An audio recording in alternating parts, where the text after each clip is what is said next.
안녕하세요. 저는 돌이 막 지난 손주들의 재롱에 하루가 어떻게 가는지도 모르는 50대 할머니입니다. 할머니 소리 듣기에는 너무 이른 것 아니냐는 분들도 계실 텐데요.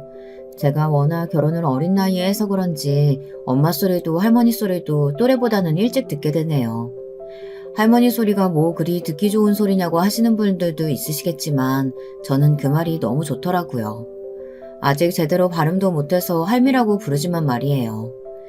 저한테 안아달라며 손을 내밀며 할미라고 부르는 손주들의 모습을 보고 있노라면 아무 생각도 들지 않는답니다. 웃음만 터질 뿐이죠. 제게는 아들이 둘 있는데요. 둘 다 의사를 하고 있답니다. 제가 이런 말을 하면 어떻게 키웠기에 의사를 둘이나 만들었냐고 하시는데요. 저는 진짜 뭘 한 게 없어요. 어릴 때부터 제가 뭘 하라고 한 것은 없었거든요. 그저 스스로 알아서 공부했던 애들이었죠. 제 친구들은 이런 제가 부러워 죽겠다고 하지만 제게는 말 못할 사정도 많았답니다. 오늘은 그 이야기를 좀 하려고 해요. 남편과 저는 한 동네에서 자란 친구 사이였어요. 어릴 때부터 알고 지낸 사이였죠. 제가 살던 동네에서는 남편 집을 모르는 사람이 없었답니다. 동네에서 제일 큰 집이기도 했지만 시아버지께서 군인이셨기 때문에 더욱 유명한 집이었어요. 저도 딱 한 번 남편의 생일에 초대받아 놀러 간 적이 있었는데요. 그때 처음 시어머니를 만났습니다. 저를 위아래로 훑어보던 시어머니의 시선은 어린 마음에도 깊이 기억에 남을 정도였답니다. 좋지 않은 방향으로 말이죠. 당시에는 그저 무섭다고만 생각했지만 돌이켜보면 시어머니께서는 꾀죄죄한 제 모습을 마치 벌레 보듯이 봤던 것 같아요. 생일 초대를 받았다고 제가 가진 옷 중에서 가장 좋은 옷을 챙겨 입었지만 시어머니의 눈에는 전혀 그렇게 보이지 않았겠죠. 당연히 그날 이후로 저는 한 번도 남편의 생일에 초대받지 못했어요. 남편은 그 상황을 미안해했지만 언제부터인가 저는 그것을 당연하게 생각했죠. 그랬기 때문에 남편이 제게 고백을 했을 때도 프로포즈를 했을 때도 저는 기쁘게 받아들이지 못했어요. 저를 어떻게 생각하시는지 너무나도 잘 알고 있었거든요. 남편은 절대 그럴 리가 없다고 했지만 아마 본인도 알고 있었을 거예요. 저와 사귄다고 했음에도 불구하고 시어머니께서 꾸준히 선자리를 마련하셨으니까요. 하지만 자식 이기는 부모 없다고 남편이 고집스럽게 밀어붙이자 시어머니께서도 별다른 말씀을 못 하시더군요. 거기다 시아버지께서 시어머니와는 정반대로 저를 마음에 들어 하셨답니다. 신혼 초기만 하더라도 시어머니께서는 남편이나 시아버지 앞에서 단 한 번도 저를 싫어하거나 불편해하는 내색을 하지 않으셨어요. 어릴 때도 생각했지만 시어머니께서는 우아하게 사람을 깎아내리는 기술이 있으셨거든요. 결혼을 하자마자 저는 매주 시어머니께 불려가야만 했어요. 이유는 하나였어요. 집안에 어울리는 사람으로 만들기 위함이라고 하셨죠. 타고난 천성이 바닥인 건 어쩔 수 없지만 기어코 우리 집에 발을 밀어넣었으면 적어도 이 집 사람이 되려는 노력은 해야 되지 않겠니? 그래봤자 문바탕이 어디 가는 건 아니지만 말이다. 가르쳐야 할 것들이 산더미구나. 하나라도 제대로 해야 될 텐데. 급이 맞는 집안의 아이였다면 이런 걱정은 할 필요도 없었을 텐데. 나이 먹고 이게 무슨 고생인지 모르겠구나, 너 때문에. 그렇지? 시어머니께서는 높지도 낮지도 않은 목소리로 담담하게 말씀하셨어요. 아마 제대로 듣지 못했더라면 저에게 욕을 퍼붓고 계시다는 것조차 모를 정도였죠. 표정도 얼마나 온화하게 말씀하시는지 시어머니의 말씀에 울컥하는 저만 바보가 된 기분이었어요. 저는 온갖 구박을 받아가며 시어머니께서 말씀하시는 집안에 어울리는 사람이 되기 위해 노력했어요. 물론 남편에게는 아무 말 하지 않았고요. 제 속에 저도 모르는 자격지심이 있었던 것 같아요. 지금 생각해보면 그때 왜 그렇게 고분고분하게 굴었을까 후회가 돼요. 그저 시어머니께서 너는 부족하다, 너 같은 모자란 애는 처음이다, 이런 것도 제대로 못하면서 지금까지 숨은 왜 쉬고 있냐, 이런 말들을 들으면서 그 순간에는 울컥하다가도 이내 참고 묵묵히 시키는 대로 했었거든요. 참 바보 같죠? 이런 것이 가스라이팅이 아닐까 싶어요. 머리로는 반박하고 싶었지만 이상하게 시어머니의 담담한 태도를 보면 정말 제가 그런 것은 아닐까 생각이 들었거든요. 아마 듣고 계시는 분들이 가슴을 치시며 고구마 100개 먹은 것 같다고 하실 수도 있겠네요. 저도 제가 왜 이렇게 바보 같았는지 모르겠어요. 이런 저의 행동은 남편이 눈치채면서 그만두게 되었어요. 정말 우연이었죠. 다도를 배우러 간다는 제 말에 남편이 저를 데리러 왔거든요. 평일에는 군부대 안에 있는 어린이집에서 일을 하고 주말이면 시어머니와 외출하는 아내가 궁금했던 모양이었어요. 그리고 오랜만에 데이트를 하려는 계획도 있었다고 하더군요. 그날도 어김없이 다도를 가르치시는 시어머니께서는 온화하고 평온한 목소리로 말씀하셨어요. 너는 도대체 머리는 왜 달고 다니는 거니? 몇 번째 설명해줘도 손을 그렇게밖에 할 수 없어? 천박하게 어떻게 하면 그런 식으로 움직일 수가 있는 거니? 다시 할게요, 어머니. 다시 한다고 달라질까? 너같이 미련하고 머리 나쁜 애는 처음이구나. 지나가는 개를 잡아와서 가르쳐도 너보다는 낫겠다. 이래가지고 모임에 너를 데리고 나갈 수 있겠니? 다들 우리 집이 어떤 곳인지 다 알고 내 아들이 누군지 다 아는데 내 아들이 고작 너 같은 애 때문에 욕을 먹어야겠어? 저는 시어머니의 폭언에 속에서는 용암이 끓어오르는 기분이었지만 아무런 대꾸도 못하고 있었죠. 그때였어요. 갑자기 문이 열리면서 벌겋게 달아오른 얼굴을 하고 있는 남편이 이를 악물고 뭐하는 짓이냐고 하더군요. 시어머니께서는 많이 놀란 얼굴을 하시고는 어떻게 이 시간에 여기를 왔느냐고 물어보셨어요. 남편은 그동안 저를 불러서 계속 이런 식으로 말씀하셨던 것이냐며 불같이 화를 냈죠.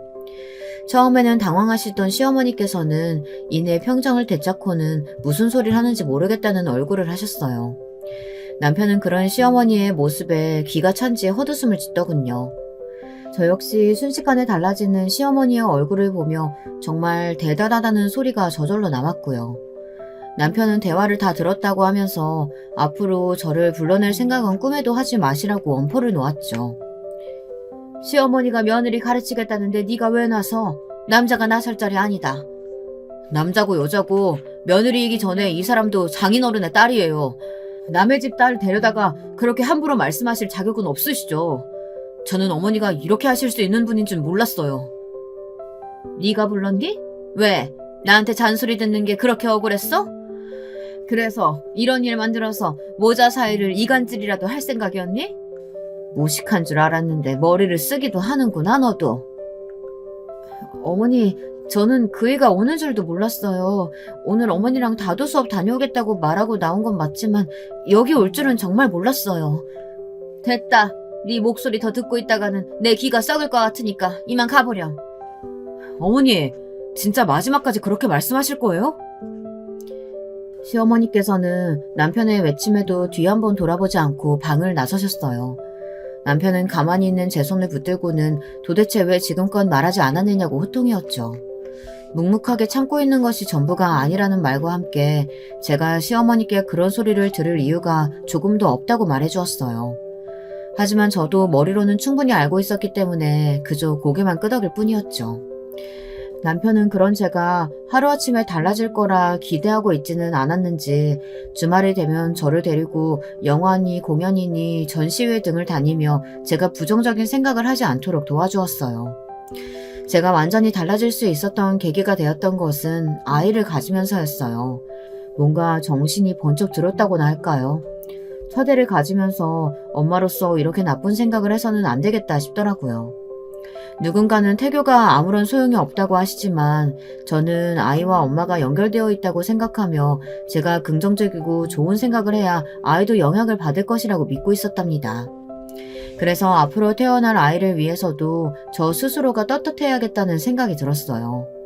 이런 생각으로 스스로를 무장하고 있을 무렵 시어머니께서는 선물을 한가득 챙겨서 집으로 오셨어요. 임신 초기라 조심하고 있던 시점이었는데요. 시어머니께서 지금부터 부지런히 챙기라고 하시며 종이 가방을 여러 개 가지고 오셨죠. 사연을 듣고 계시는 분들은 어떤 선물을 가져오셨을 것 같으세요? 영양제, 아니면 아기 옷을 만들 수 있는 재료, 태교 동화. 여러분이 무슨 생각을 하고 계시는진 모르겠지만 아마 제 이야기를 들어보시면 깜짝 놀라실 거예요. 시어머니께서 제게 주신 것은 고등학생들이 보는 영어 단어장과 수학의 정석이라는 책이었어요. 고등학교 다니면서 지겹게 본 책을 다시 보니 기분이 이상하더군요. 저는 시어머니가 임신한 며느리에게 이런 것을 선물로 주는 의도가 무엇인지 전혀 상상이 되지 않았어요. 시어머니께서는 의아해하는 저를 보시며 말씀하셨어요. 아이 머리는 엄마 닮는다고 하는데 널 닮았다가는 전응아밖에 더 태어나겠니? 그러니 지금부터라도 공부 좀 하면서 머리를 써보렴. 평생 써본 적 없겠지만. 이렇게라도 해야 애들이 평균으로는 태어나겠지. 그리고 이 음악은 아침에 일어나자마자 그리고 자기 전에 30분씩 이상 듣고 뇌를 활성화하는 데 도움이 된다고 하니까 절대 빼놓지 말고 듣고 있으렴. 어머니, 이런 것 아니라도 저 충분히 뱃속 아이 위해서 노력하고 있어요. 그러니 그대로 가져가세요. 이런 거 없어도 괜찮으니까요. 우리 집안 5점으로 너 하나 가지고는 부족하니? 기어코 네 자식들까지 우리 집안 쓰레기로 만들어야겠어? 아직 태어나지도 않은 아이예요. 그렇게 함부로 말씀하시면 안 되죠. 앞으로 사람 일이 어떻게 될 줄 알고요. 어머니께서는 어떻게 자기 손주한테 그런 말씀을 하실 수가 있으세요? 어머니께서 그렇게 버러지 취급하는 일반 가정집에서도 아이 귀한 줄 알고 말 하나라도 신중하게 한답니다. 제 말이 끝나기 무섭게 시어머니께서는 그럼 어디 두고 보자고 하시면서 자리를 박차고 일어나셨죠. 저는 선물은 필요 없으니 가져가라고 말씀드렸지만 시어머니께서는 들은 척도 하지 않으셨어요. 저는 시어머니께서 주신 물건들을 하나씩 가방에 다시 담았어요. 그리고는 그대로 입구에 두었죠. 퇴근하고 돌아온 남편에게 저는 낮에 있었던 일에 대해 말해주고는 꼴도 보고 싶지 않으니 시댁에 가져다 주라고 말했어요. 남편은 뭐하러 돌려주느냐며 그냥 버리자고 하더군요. 그리고 시어머니 앞에서 떳떳하게 이야기한 제가 잘했다고 칭찬을 했어요. 저 역시 신혼 때처럼 묵묵하게 있지 않고 시어머니께 하고 싶은 말을 했다는 것이 무척이나 생소하면서도 자신이 생겼답니다. 더 이상은 그 가스라이팅 속에 있지 않구나 싶더라고요. 세월은 정말 빠르게 흘러갔어요. 어느새 저는 산딸이 되어 건강한 남자아이를 낳았죠. 남편을 쏙 닮은 아들의 모습을 보고 있으니 괜히 눈물도 나고 신기하기도 하더라고요. 정말 제가 이 아이를 낳은 것이 맞는 것인가 그런 생각마저 들었답니다. 제가 엄마가 되었다는 것이 실감나기 시작한 것은 집으로 돌아오면서부터였어요. 진짜 신생아 육아는 전쟁 그 자체더군요. 모유가 잘 나오지 않아서 분유를 섞어 먹이는데 돌아서면 배고프다고 울고 돌아서면 기저귀 갈아달라고 우는 아이를 보며 정말이지 이런 것이 육아인가 싶더라고요. 잠을 제대로 잔 것이 언제인가 싶기도 하고요. 아마 신생아를 키우고 있는 엄마들이라면 다 공감하지 않을까 싶은데요. 아랫집에 살고 있던 언니가 아니었다면 정말이지 우는 아이를 안고 같이 울었을 거예요. 혼자서는 정말 힘들더라고요. 어린이집 선생님이 그것도 못하냐고 호통치실 분들도 계시겠지만 남의 자식이랑 제 자식이랑은 확연히 다르더군요. 힘든 점도 많았지만 하루게 다르게 커가는 첫째를 보면서 언제부터인가 제발 좀 천천히 커졌으면 좋겠다는 생각이 들기 시작했어요. 너무 빨리 크는 것 같더라고요. 시어머니께서는 남편 판박이나 다름없는 첫째를 무척이나 예뻐하셨어요. 첫째가 3살이 막 지났을 무렵인가 시어머니께서 첫째를 데리고 가서 지능 검사를 해보라고 하시더라고요. 저는 갑자기 그게 무슨 소리인가 했죠. 영유아 발달 검사야 꾸준히 하고 있었거든요. 그래서 그게 무슨 말씀이시냐고 물었더니 정말이지 기절초풍할 대답을 하셨답니다. 다행히 외모는 우리 아들 닮아서 멀쩡한데 혹시나 널 닮아서 머리가 나쁘면 큰일 아니니 미리 공부를 시켜도 남들을 못 쫓아갈 텐데. 어머니, 저도 참을 만큼 참았는데요. 그런 말씀 하실 거면 앞으로 저희 집 오지 마세요.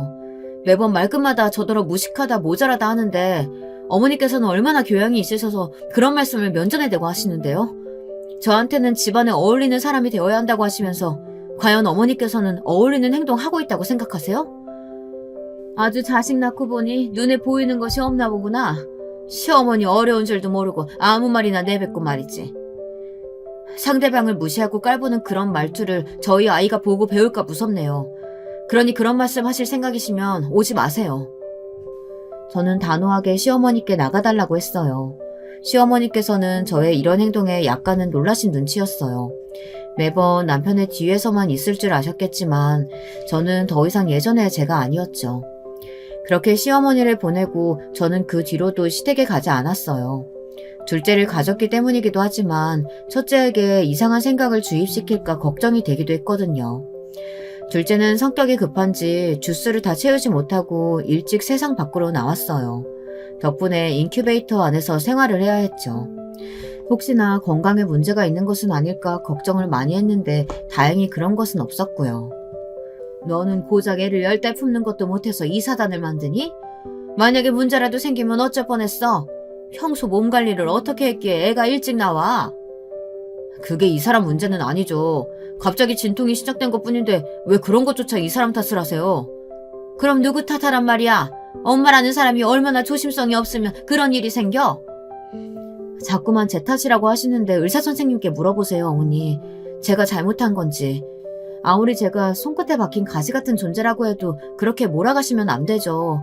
적당히 좀 하세요. 어머니는 앞으로 여기 안 오시는 게 좋겠어요. 오셔서 자꾸 억지만 부리시고 제 앞에서도 그런 말씀하시는데 저 없는 곳에서는 얼마나 더 하셨을까 상상도 안 되네요. 이만 가세요, 어머니. 남편은 시어머니의 억지에 진절머리가 난다며 내쫓다시피 시어머니를 밖으로 모셨죠. 그 뒤로 몇 번은 더 시어머니께서 오고 싶어 하셨지만 저도 남편도 단호하게 거절했답니다. 이날 일이 기폭제가 된 것인지는 모르겠지만 남편은 그 뒤로 시댁에 저희 가족 전부가 가는 것을 못마땅해 했어요. 자꾸만 혼자 다녀오겠다고 했죠. 시댁에서는 아이들이 보고 싶다는 말씀을 많이 하셨는데 남편은 특별한 기념일이 아니고서야 절대로 시댁에 가지 말라고 당부를 하더라고요. 아이들이 커가면서 저는 아이들이 많은 것을 경험하고 많은 것을 생각할 수 있었으면 좋겠다 싶었어요. 특히 토요일마다 도서관에서 하루를 보냈는데요. 그 시간을 제일 좋아하더라고요. 다른 아이들은 장난감에 만화만 보고 있다는데 기특했죠. 하지만 이런 저의 교육 방법이 시어머니 눈에는 차지 않으셨죠. 그날은 시아버지의 생신이라 일식집에 모이기로 했어요. 저는 아이들과 외출할 때 보고 싶은 책을 한두 권씩 챙겨나가는 편인데요. 그날은 첫째가 도서관에서 빌린 책을 챙기더라고요. 저는 책을 깨끗하게 잘 챙겨야 한다고 하고는 늘 들고 다니는 가방에 넣어주었죠. 둘째는 그림만 보는 수준이었지만 그래도 형이 보면 옆에서 자기도 책을 보겠다고 떼를 쓰는 아이라 그림책도 챙겼고요. 시아버지께서는 어떻게 볼 때마다 이렇게 무럭무럭 자라는지 모르겠다고 감탄을 하셨어요. 시어머니께서는 이런 중요한 자리에 옷도 제대로 고를 줄 모르냐며 타박하셨지만 저는 그냥 흘려넘겼습니다. 식사가 시작되고 아이들은 금방 배가 부른지 책을 꺼내서는 둘이서 소곤거리며 보기 시작했어요. 중간중간 제게 물어보기도 했지만 자기들끼리 너무 얌전하게 잘 앉아 있었죠. 형님은 어떻게 저렇게 얌전하게 있을 수 있냐며 자신의 아이들이랑 비교된다고 부러워하셨지만 저는 오히려 너무 앉아만 있으려고 해서 고민이라고 말하며 나름 화기애애한 시간을 보내고 있었답니다. 그때였어요. 너희 집 그렇게 궁핍하니? 둘이 벌면서 도대체 돈은 어디다 쓰는 거야? 혹시 너 우리 아들 몰래 친정에 돈 가져다 주고 그러니? 어머니 무슨 말씀을 하시려고 그러세요. 저희 충분히 잘 지내고 있고 설사 저희가 장인어른께 용돈 챙겨드린다고 해서 문제되는 것도 아니잖아요. 남편의 말에 시어머니께서는 정말 친정에 돈을 보내주느냐며 놀란 목소리로 말씀하셨어요. 당시 아버지께서 일을 하시다 손을 좀 다치시는 바람에 집에서 쉬고 계셨거든요. 그래서 생활비를 조금 챙겨드리기는 했었는데 그것이 무슨 문제가 된다고는 전혀 생각해보지 않았던 저는 시어머니의 그런 반응이 달갑지 않았어요. 저는 무슨 말씀을 하고 싶으셔서 그런 것을 물어보시냐고 말했죠. 저도 모르게 날선 반응을 보여 민망하긴 했지만 그래도 내색하지 않으려고 애썼답니다. 시어머니께서는 그 문제는 나중에 이야기하자고 하시더니 첫째가 보고 있는 책이 뭐냐고 물어보셨어요. 오늘 낮에 도서관에서 읽어보니 너무 재밌다고 하기에 빌렸는데요. 무슨 문제라도 있으세요? 책 그거 얼마나 한다고 더럽게 다른 사람들 손때 묻은 책을 보게 만들어? 서점 갈 돈도 없니? 서점 갈 돈이 없는 것이 아니라 저는 아이들이 도서관에서 배울 것들이 많다고 생각하기 때문에 아이들과 함께 갔고 아이가 원해서 책을 빌렸을 뿐이에요. 그게 비난받을 일은 아닌 것 같은데요. 그래, 말 잘했다. 도서관 좋지. 그런데 너는 애들이 이렇게 클 동안 고작 도서관 데리고 다닌 게 다냐? 이만한 나이면 외국어도 시작하고 기본적으로 음악, 미술, 체육 하나씩 골고루 배워야지. 6살이나 된 애가 아직도 구구단도 못한다는 게 말이 돼? 어린이집 교사라는 애가 어떻게 자기 자식한테는 관심이 없어? 어머니 말씀처럼 제가 어린이집 교사거든요. 구구단 빨리 배우고 영어 일찍 시작하는 것이 전부는 아니더라고요. 어머니 말씀도 일리가 있지만 저는 그렇게 키우고 싶지는 않아서요. 제 대답에 식사 자리 분위기는 180도로 변해버렸어요. 방금까지 웃으며 이야기 나누던 다른 가족들의 시선이 집중되는 것이 느껴졌어요. 아이들 교육을 두고 시어머니와 저의 썰전은 계속되었죠. 결국 화를 참지 못한 시어머니께서는 앞으로 아이들 교육은 자신이 맡아서 챙길 테니 당장 내일부터 아이들을 본가로 보내라고 말씀하셨어요. 당연히 저는 못한다고 대답했죠. 당신이 나설 자리가 아니야. 애들 엄마가 어련히 잘 키울까? 당신은 가만히 있어요. 여보, 속 편한 소리만 하고 계실 상황 아니에요. 제가 뭐라고 그랬어요? 이 집안에 어울리는 아이가 아니라고 했죠? 지금 보세요. 애들 미래에는 조금도 관심 없는 저 모습 좀 보시라고요. 시어머니께서는 무조건 손자들을 자신이 키워야 한다고 우기셨지만 시아버지께서는 좋은 날 얼굴 붉히는 일은 그만 좀 만들자고 하시며 선을 그어버리셨죠. 제가 말리지 않았더라면 남편이 나서도 12번은 더 나서서 시어머니께 따지고 들었을 거예요. 그렇게 가족 식사 자리는 마지막에 냉랭한 분위기로 마무리되었답니다. 하지만 결정적으로 저희 집이 시댁 식구들과 인연을 끊은 것은 다른 사건 때문이었어요. 해가 몇 번은 더 바뀌고 큰애도 초등학생이 되었죠. 그날은 명절에 차례를 지내려고 친척들이 다 모인 자리였어요. 어른들 앞에서 한껏 을젓한 척하고 있던 첫째에게 어른들이 커서 뭐가 되고 싶으냐고 물어보셨죠. 첫째는 크고 또랑또랑한 목소리로 의사가 되고 싶다고 대답했어요. 그 나이대야 아이들이 그렇듯 첫째도 매일 꿈이 바뀌고 있었는데요. 당시 제가 열이 높아서 병원에 일주일 정도 입원을 했었는데 그때의 기억이 강렬했던 것인지 의사가 되고 싶다고 말하더군요. 어른들은 웃으시며 훌륭한 의사가 될 것이라고 덕담을 해주신 가운데 시어머니께서 한마디 하시더군요. 제 마음에 불을 지른 한마디였죠. 의사는 무슨, 엄마 머리 담았으면 절대 못하죠. 제가 가르쳐봐서 아는데 진짜 얼마나 머리가 나쁜지 그런 앤 처음 본다니까요. 엄마 그만 좀 해. 아니 친척 어른들 다 계신 자리에서 뭐하는 짓이야. 애도 듣는데. 내가 뭐 틀린 말 하고 있는 것도 아닌데 너희 엄마가 워낙 등신이라 너는 너희 엄마 머리 닮아서 그런 일을 못할 거야. 나중에 좌절하지 말고 애당초 다른 꿈 생각해보렴. 알겠니? 방금까지 웃고 떠들던 친척들이 다들 입을 떡 벌리고 시어머니를 바라보셨어요. 시어머니께서는 첫째의 머리를 쓰다듬어 주시면서 다 머리 나쁜 엄마 탓을 하라고 하더군요. 순간 눈이 돌아버린 저는 그런 시어머니 손을 소리나게 쳐냈어요. 시어머니께서는 깜짝 놀라시며 지금 뭐하는 짓이냐고 하시더군요. 제가 하고 싶은 말이네요. 지금 아이한테 뭐라고 하셨어요? 그게 지금 해도 되는 말이라고 생각하세요? 내가 틀린 말이라도 했니? 이루어질 수 없는 희망 심어주느니 진실을 알려주는 게 맞지. 진실이요? 뭐가 진실이에요? 정말 어머니 징글징글하네요. 어머니께서 매번 집안 타령하시는데요. 사실 저는 아무리 생각해도 그게 뭔지 모르겠거든요. 이 집안이 얼마나 대단한지도 모르겠고요. 너 감히 어디다 대고? 그 감이라는 말, 그 말도 저는 왜 저한테 쓰시는지 모르겠어요. 사람이 사람한테 감이라뇨. 너 여기 어른들 다 계신데 목소리 높여가면 뭐하는 짓이야. 부끄러운 줄도 모르고. 어머니야말로 부끄러운 줄 아셔야죠. 애를 앞에 두고 너희 엄마 머리가 나쁘니 어쩌니. 저라면 그런 말은 죽어도 안 해요. 아이한테라면 그것도 자기 핏줄이라면. 저는 바락바락 소리를 높여 말했어요. 형님께서는 어떻게든 저를 진정시키고 싶어 하셨지만 저는 이 순간을 마지막으로 시댁 식구들을 다시는 안 볼 생각이었어요. 이혼을 하는 한이 있더라도 이놈의 집구석과는 오늘이 마지막이다 싶었죠. 제가 서슬 시퍼렇게 덤벼들자 시어머니께서도 당황하시면서 한 걸음 뒤로 물러서시더군요. 다른 어른들께서 시어머니에게 말이 심하다고 하시며 아무리 농담이라고 해도 그런 말을 아이한테 하면 되느냐고 하더군요. 어쨌든 이 순간을 농담으로 넘기고 싶어 하는 것 같은데 저는 그렇게 둘 생각이 조금도 없었답니다. 자기도 너무 흥분했어. 조금만 가라앉히고 천천히. 아니요. 저는 이제 이 집 사람 안 하렵니다. 이혼 그까짓 거 제가 무서워할 것 같으세요? 저도 우리 애들도 이제는 이 집안하고 아무 상관도 없는 사람으로 생각하세요. 우리 애들 무시하고 저를 사람 취급도 제대로 안 하셨던 거 뼈저리게 후회하는 날 올 테니 두고 보시고요.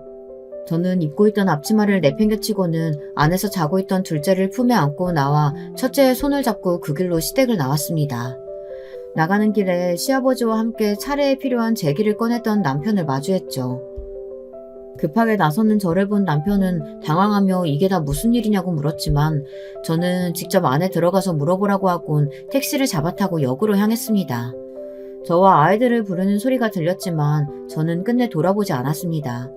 갑자기 잠을 깬 둘째는 잠투정을 하며 칭얼거렸지만 저는 그저 한 손으로는 둘째를 꼭 안았고 다른 손으로는 첫째의 손을 꽉 잡고 있었어요. 기차역에 도착한 지 얼마 되지 않아 남편에게 전화가 오더군요. 지금 역으로 가고 있으니 가만히 있으라고 말이죠. 남편을 기다리면서 저는 자꾸만 치밀어 오르는 눈물을 참았어요.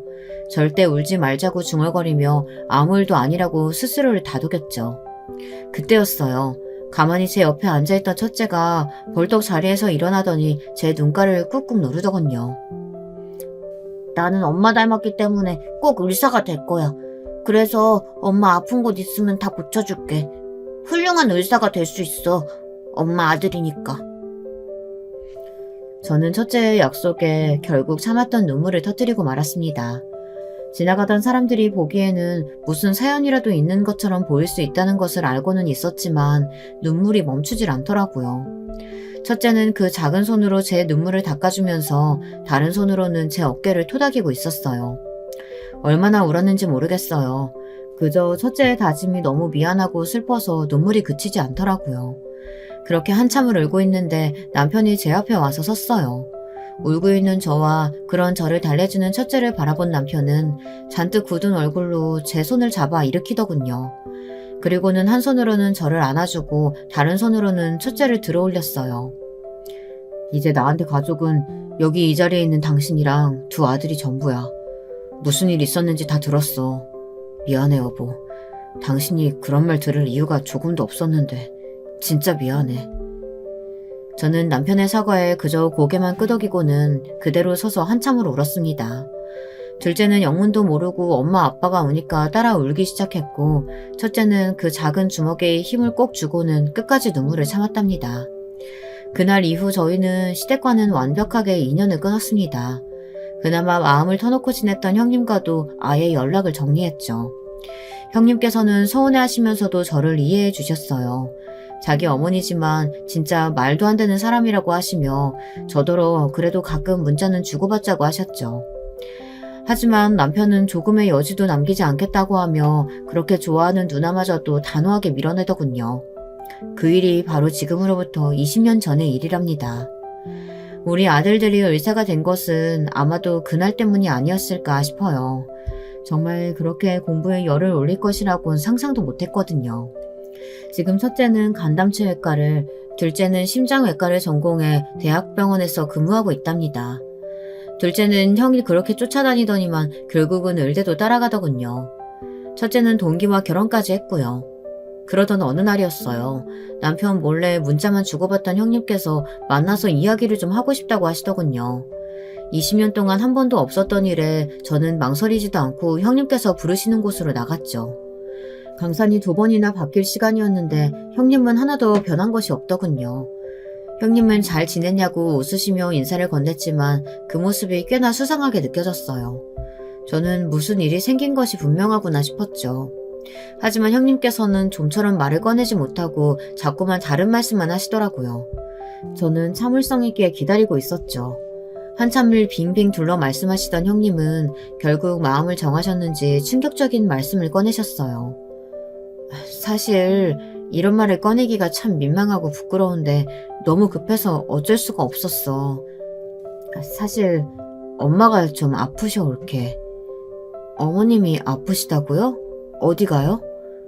간에 문제가 생기셨는데 수술을 해야 한다고 하더라고. 그래서 병원을 알아보니까 딱 올케가 생각나더라. 큰애가 아직도 그 병원에 있지? 저는 형님이 왜 그렇게 망설이며 이야기를 꺼내시는지 이해가 되었어요. 간에 관해서는 첫째가 있는 병원이 유명했거든요. 형님께서는 제가 나서서 어떻게든 해주기 바라고 말씀을 하셨지만 저는 쉽게 대답이 나오지 않았어요. 사실 20년 전의 그 일은 저도 이제는 어렴풋하게 기억에 남았지 시어머니에게 딱히 감정이 남지는 않았거든요.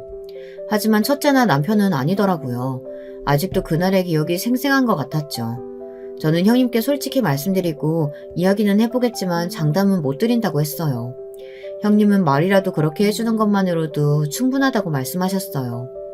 집에 와서도 저는 한동안 멍하게 창밖을 바라보았어요. 남편에게 먼저 이야기를 꺼내야 할 텐데 차마 입이 떨어지지 않았죠. 거기다가 타이밍은 또 얼마나 좋은지 아이들이 다 집에 와서 밥을 먹겠다고 하더군요. 저는 저녁 식사가 코로 들어가는지 입으로 들어가는지 모를 정도였어요. 이런 저의 마음을 먼저 눈치챈 건 둘째였어요. 후식을 먹다 말고 둘째가 하고 싶은 말이 있으면 빨리 하라고 재촉하더라고요. 저는 첫째와 남편을 힐끔거리며 낮에 있었던 이야기를 꺼냈어요. 남편은 시어머니께서 아프시다는, 그것도 수술이 필요할 정도라는 말에 흠칫거리며 긴 한숨을 내쉬었어요. 제 말이 끝나고 나서도 첫째는 아무런 말을 하지 않더라고요. 그래서 고모는 어쩌라고 그런 말을 하시는 건데요? 저희 병원으로 보낼 테니 저더러 신경을 써달라는 이런 말씀이세요? 설마? 아무래도 연세가 있으시기도 하고 수술이라는 것이 쉬운 것도 아니니까. 수술은 누구한테나 쉽지 않아요. 나이와 상관없거든요. 다 위험하고 힘들죠. 냉정한 첫째의 말에 저는 할 말을 잃었어요. 둘째는 뭘 또 그렇게 이야기하느냐고 핀잔을 주었지만 저는 어떤 말을 해야 할지 모르겠더라고요. 첫째는 우선은 알겠다고 말하고 그날 저희 가족은 말을 아꼈습니다. 남편은 20년 동안 연락을 끊고 지냈다고 하지만 시어머니께서 아프시다는 말에 좀처럼 잠을 이루지 못하더군요. 그날 그 역에서 가족은 우리뿐이라고 했지만 그게 어디 쉬웠겠습니까? 천륜이라는 말이 괜히 있는 것도 아니고요. 어떻게 하루아침에 부모 자식 간의 관계를 칼로 자르듯이 잘라낼 수 있었겠습니까? 명절이 되면 생일이 되면 그날마다 남편은 잠을 이루지 못하고 힘들어했죠. 하지만 그래도 그 내색을 하지 않으려 노력을 했고 저는 그런 남편의 마음을 알았기에 아는 척을 할 수가 없었습니다. 시어머니께서 간이 나쁘다는 말에 남편은 일주일 동안 밤에 잠을 이루지 못하고 이리저리 뒤척였습니다. 얼굴이 눈에 띄게 수척해져 갔어요. 거기다 형님께서는 시어머니께서 간 이식을 할 수도 있다고 하시더라고요. 남편은 그 얘기를 듣고 저 몰래 검사도 한 모양이었어요. 만약 그런 상황이 온다면 간 이식을 할 작정이었던 것 같았죠. 형님은 날이 갈수록 힘들어하는 시어머니를 곁에서 보기 힘드셨는지 몇 번이나 전화를 더 하셨어요. 핸드폰 너머로 초조해하는 마음이 고스란히 전해졌지만 저도 할 말은 없었습니다. 그렇게 일주일이 지난 아침, 모처럼 집에서 잠을 잔 첫째는 숟가락을 내려놓으면서 병실을 하나 마련해 두었으니 입원부터 하자고 하더군요. 간단한 검사가 추가로 있을지는 모르지만 우선은 교수님께 말씀은 드려놓겠다고 말이죠. 남편은 그런 첫째를 보며 입을 달썩였어요. 하고 싶은 말이 많았겠지만 뭐라고 해야 할지 모른다는 듯이 말이죠. 그리고 출근하는 첫째의 등 뒤에 대고 미안하고 고맙다는 말을 하더군요. 시어머니의 입원은 빠르게 진행되었습니다. 형님은 연신 고맙다고 하셨지만 저는 그저 첫째의 결정이었다고 말했죠. 형님은 시어머니를 만나볼 생각은 없느냐고 물었어요. 물론 저는 아직 시어머니를 만날 준비가 되어 있지 않았거든요. 그래서 다음에 가보겠다고 하면서 이리저리 미루기만 했습니다. 그런데 너무 충격적인 소식을 전해 들었어요. 둘째의 말에 의하면 시어머니께서는 첫째를 전혀 못 알아본다고 하더라고요. 마스크를 끼고 있어서 그런지는 몰라도 매일 회진 때문에 병실을 방문하는데도 그저 의사선생님 고맙다고 연신 감사의 인사를 한다고 하더라고요. 형도 그렇지. 할머니한테 입 꾹 다물고 허리 숙여 인사하는데 꼿꼿하게 받고만 있더라. 진짜 형이 무슨 생각으로 그러는지 모르겠어, 엄마. 너는 할머니한테 가서 인사했어? 내가 왜? 얼굴도 기억 안 나는데 내가 왜? 그리고 괜히 인사 갔다가 형한테 죽어, 엄마. 형이 내가 뭐래도 오냐오냐 하지만 할머니한테 인사하러 갔다는 소리 들으면 가만히 안 있을걸? 저는 둘째의 말에 고개를 끄덕였어요. 첫째가 무슨 속셈으로 모르는 척하고 있는지는 모르지만 좋은 마음이 아닌 것은 확실히 알겠더라고요. 그렇게 시간이 더 흘렀어요. 형님께서는 아무래도 시어머니께서 간 이식을 받으셔야 할 것 같다고 하더군요. 그래서 다른 형제들과 함께 검사를 받고 왔다고 말이죠. 나중에 알았지만 남편도 검사를 받으러 갔더라고요. 그 사실에 첫째가 화를 내며 무슨 생각으로 검사를 받으시냐고 난리가 났죠. 할머니가 아직도 밉고 지금도 너희 엄마한테 막말하셨던 게 귓가에 생생하지. 그래도 나한테는 나를 낳아준 어머니인데 아프다는 말을 쉽게 모른 척 할 수는 없겠더라. 그러면 저나 엄마한테 의논이라도 하시던가요. 제가 얼마나 놀랐는지 아세요? 남편은 적합할지 아닐지도 모르는데 무슨 상관이 있느냐며 그저 자신의 마음이 편했으면 싶어서 한 것이니 걱정하지 말란 말도 하더라고요. 하지만 남편은 가족들 중에서 형님과 더불어 간 이식 적합자였어요. 그 소식을 들은 저는 남편에게 절대로 간 이식만큼은 안 된다고 말했어요. 하늘이 두 쪽 나도 말이죠. 남편 역시 자신이 적합자일 것이라곤 기대하지 않았던 모양인지 깜짝 놀랐죠. 결국 시어머니께 간 이식은 형님이 하시기로 결정이 났어요. 모든 결정이 다 나고 나니 한 번은 시어머니를 만나러 가야겠다는 생각이 들었어요. 저는 시어머니 병실 앞까지는 자신있게 갔지만 그 앞에서는 좀처럼 들어갈 수가 없었어요. 들어가서 뭐라고 해야 할지 모르겠더라고요. 시어머니께서는 저를 보고 어떤 반응을 보이실지 궁금하기도 했죠. 사과를 하실까 아니면 그 일은 없었던 사람처럼 행동하실까. 그렇게 망설이던 저는 크게 용기를 내서 문을 열고 들어갔습니다. 20년 만에 만난 시어머니께서는 많이 야윈 모습이셨어요. 얼굴색이 좋지 않았죠. 저와 눈을 마주하신 시어머니께서는 20년 전 그날과 조금도 다름없는 모습과 말투로 이야기를 하셨어요. 다시는 보지 말자고 하더니 내가 죽을 것 같으니까 뭐라도 얻어먹을 것 없나 싶었나 보지? 이렇게 병원에 찾아오고. 엄마, 그런 거 아니에요. 이 병원도 올케 덕분에 들어왔어요. 알지도 못하면서 이상한 소리 좀 하지 마세요. 저게 무슨 힘이 있다고? 안 본 사이에 돈이라도 좀 벌었니? 그런데 하고 다니는 꼴을 봐서는 촌티가 줄줄 흐르는 것이 그런 것 같지는 않은데 말이야. 어머니는 아프시다고 하시더니 여전하시네요. 사람 무시하는 말씀은. 어머니? 내가 어머니긴 하니?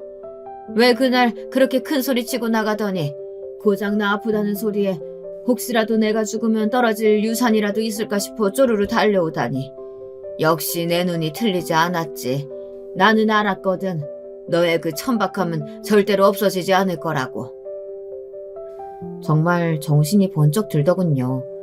역시 세월이 아무리 변해도 사람은 변하지 않는다는 것이 맞는 말이다 싶었어요. 사람을 무시하는 말은 나이가 들어 더 단단해지고 거칠어져 있었어요. 며칠을 고민했던 제가 우습더라고요. 이런 사람을 걱정하고 마음을 썼다니. 일주일 동안 잠을 이루지 못한 남편도 불쌍했고요. 그때 문이 열리는 소리와 함께 선한 목소리가 들렸어요.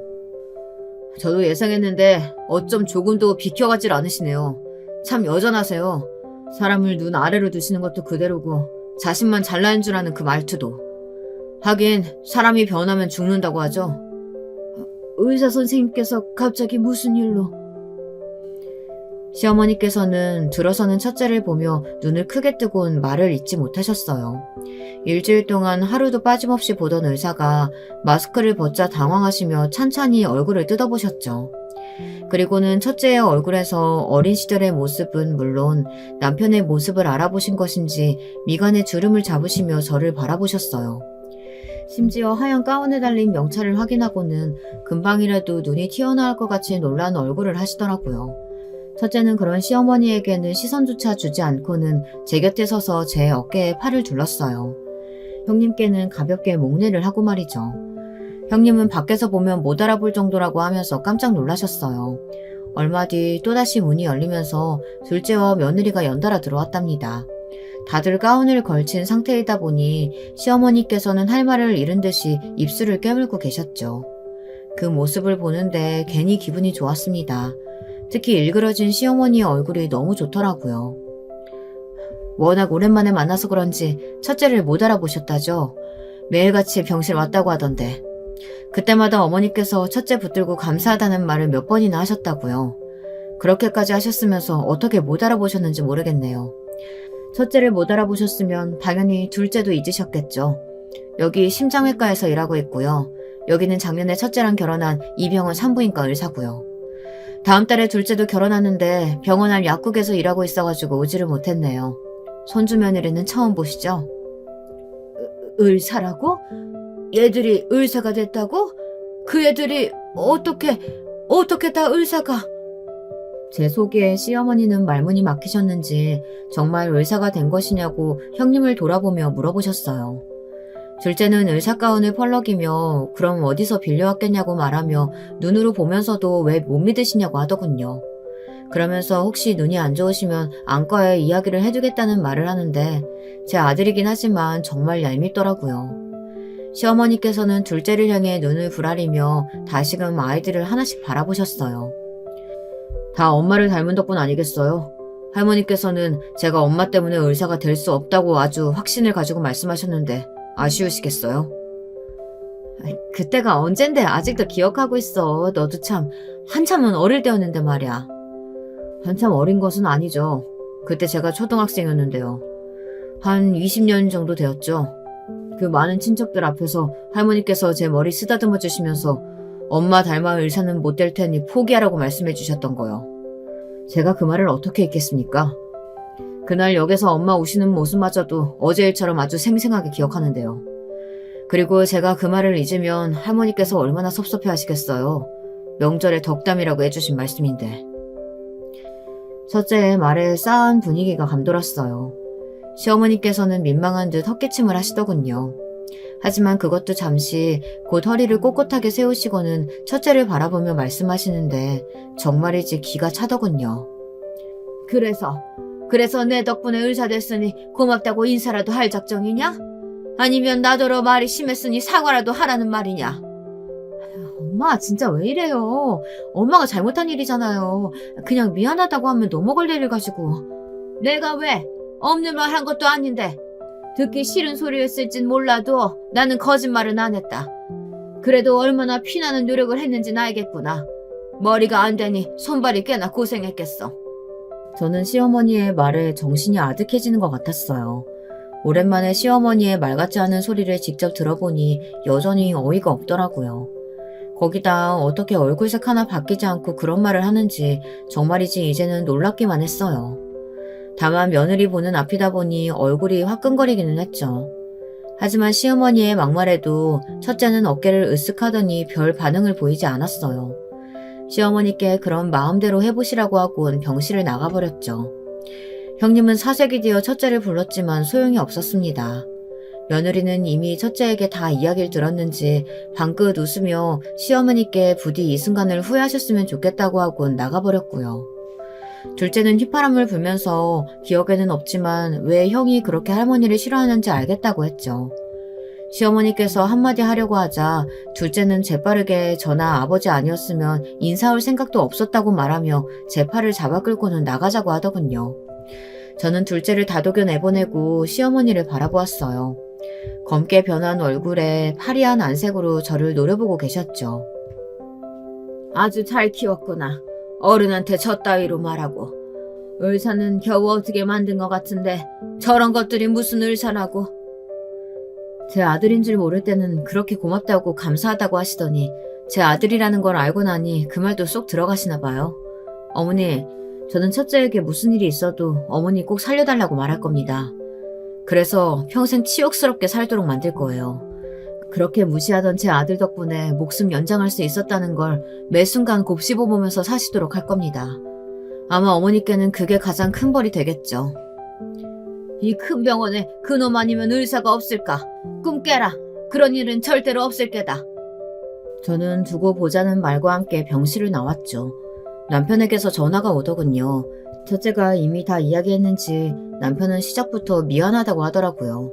세월이 그만큼 흘렀으면 달라질 줄 알았다고 하며 말이죠. 시어머니께서는 자신이 첫째의 치료를 거부하면 저나 다른 사람이 달래줄 것이라고 생각하셨던 것 같아요. 당연히 자신이 이야기를 하면 첫째가 빠질 것이라고 확신하신 모양이지만 소용이 없었죠. 병원에 그 수술에 들어갈 수 있는 의사들이 많은 것도 아니었고요. 시어머니께서는 자신의 계획과는 다르게 흘러가는 상황에 꽤나 많이 당황하셨어요. 처음에는 상황을 설명하던 담당 의사도 첫째에게 모든 것을 맡긴 것 같았습니다. 그 상황에서 첫째는 자꾸 치료를 거부할 생각이면 다른 환자를 위해 병실을 비워달라는 말까지 했다고 하더라고요. 시어머니께서는 또 그 말이 발작 버튼이 되어서는 아주 병실이 떠나가라 소리를 지르시다가 곁에 있던 다른 환자분들의 핀잔에 바로 입을 닫아야 했던 일도 있었답니다. 병원에서는 우리 가족의 스토리가 언제 소문이 났는지 외국 사람들은 물론 몇몇의 환자들마저 알게 되었죠. 시어머니를 앞에 두고 흉을 보는 사람들도 많아지자 시어머니의 스트레스는 극에 달하기 시작했어요. 당연히 시간이 지날수록 시어머니의 경과는 점점 나빠지기 시작했고 그 고통이 더 심해졌죠. 결국 시어머니께서는 첫째를 붙들고 말하셨어요. 내가 잘못했다. 살려다오, 살려줘. 제발 아픈 것만 좀 끝내줘. 저한테서는 죽어도 치료 안 받는다고 하셨으면서 갑자기 왜 그런 말씀을 하세요? 그냥 다른 병원으로 가시면 된다니까요? 아니야, 이 할미가 잘못했다. 구해줘, 살려줘, 제발.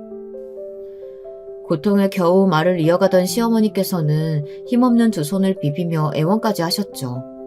결국 그렇게 거절하던 치료를 받아들인 시어머니께서는 수술까지 일사천리로 이어졌답니다. 당연히 그 수술은 성공했고요. 수술에서 깨어난 시어머니에게 저는 전에 했던 말을 다시 속삭였어요. 평생 누구 덕에 살았는지 곱씹어 보시라고 말이죠. 자기가 그렇게 무시했던 사람의 손에서 다시 삶을 얻은 기분을 만끽하라는 제 말에 시어머니께서는 몽롱한 상태에도 인상을 쓰시더군요. 그런데 어쩌겠어요. 그게 사실인데 말이죠. 아마 시어머니께서는 정기 검진 받을 때마다 상기하시겠죠.